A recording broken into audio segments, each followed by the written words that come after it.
morning, respected Sister Prism, Honorable Manager Father Thomas, respected sisters, teachers, and all my dear friends.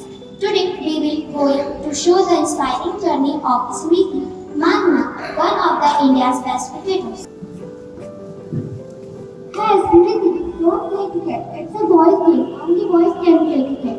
No, I love cricket. I want to become a famous player one day.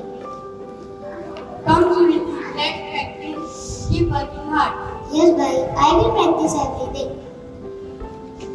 Smriti continued practicing and improved her skills. Sometimes it's difficult, but I won't give up. Very good, Smriti. Your dedication will take you far. Believe in yourself. Thank you, coach. I'll work even more harder.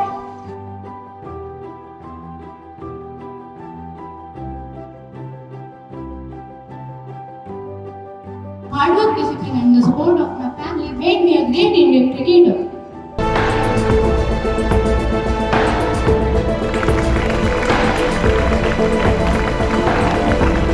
Very good, Smriti. Your journey inspires everyone. Thank you, coach. I will work even more harder. Very good. We are proud of you. The lesson is Smriti, work hard and never give up. Practice, determination and courage can make your dreams come true.